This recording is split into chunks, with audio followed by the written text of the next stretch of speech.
মন মাঝি তোর বইটা নেড়ে আমি আর বাইতে পারলাম না, কবি এই কথা বলতেন। তবে এখন আমরা এসেছি উন্নতির শিখরে, তাই ইঞ্জিন চালিত নৌকাতে করে আমরা কোথায় যাচ্ছি আপনাদের অনেকের ধারণা। হ্যালো এভরিওয়ান, সবাই কেমন আছেন? অনেক দিন ঘুরতে যাওয়া হয় না, চলুন ঘুরে আসি। তো তাই তো আজ সকাল সকাল রেডি হয়ে নিচ্ছি, খুবই সকালবেলায় বেরোবো। একদম হালকা মেকআপ দিয়ে তারপর বেরোবো, কারণ প্রচণ্ড গরম। এই গরমের দিনে বা বর্ষার সিজনে কারা কারা এরকম ঘুরে বেড়াচ্ছেন অবশ্যই কমেন্ট করবেন। আর আপনাদের কখন ঘুরতে ভালো লাগে, শীতের সময় নাকি গরমের সময়, সেটাও অবশ্যই জানিয়ে দিবেন। আর আমরা আজকে কোথায় যাব অবশ্যই দেখতে পারবেন, সেজন্য আমাদের পেজে চোখ রাখবেন। আমার হালকা পাতলা মেকআপ লুকটাকে এবার একটু সেট করে নেব। এখন আমি আইকনিকের এই কাজলটা দিয়ে চোখগুলো একটু বড় বড় করে নেব।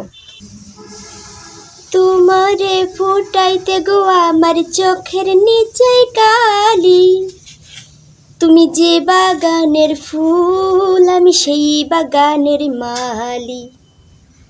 তো এই যে আমি একেবারে রেডি হয়ে নিয়েছি। তো কেমন লাগছে বন্ধুরা অবশ্যই কমেন্টে জানাবেন। পাখির মতো উড়তে উড়তে রওনা হয়েছি ব্রিজের উপর দিয়ে। খাঁচার পাখিটাকে যেমন খাঁচার ভিতরে বন্দি বন্দি লাগে, তেমনই প্রত্যেকটা মানুষই সংসারে থাকলে একেবারে বন্দি হয়ে যায়। তাই ঘুরতে বের হলাম। বলতে বলতে চলে আসলাম আমাদের রূপসা ব্রিজের উপরে, যেখানের ভিউটা সত্যিই কত সুন্দর। হ্যালো ফ্রেন্ডস, চলে আসলাম রূপসা ব্রিজের উপর খুব সকাল সকাল। পরিবেশটা জাস্ট ওয়াও।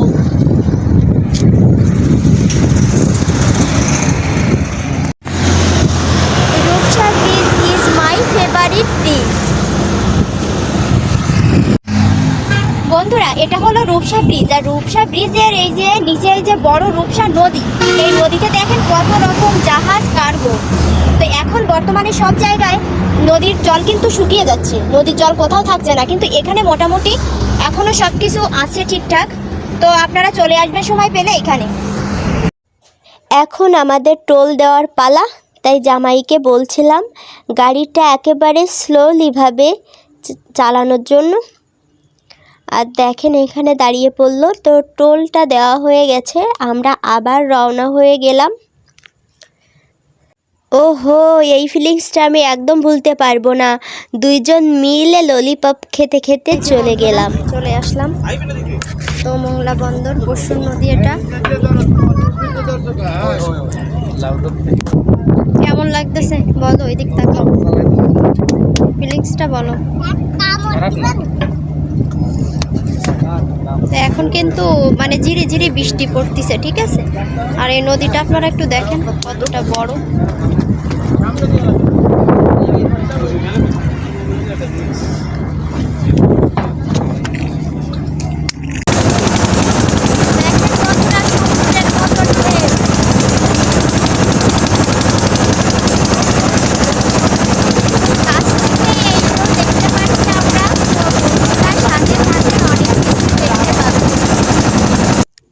আমি একটু ভালোভাবে দেখানোর জন্য ট্রাই করছিলাম, যাতে আপনারা একটু ভালোভাবে দেখতে পারেন ফেরি।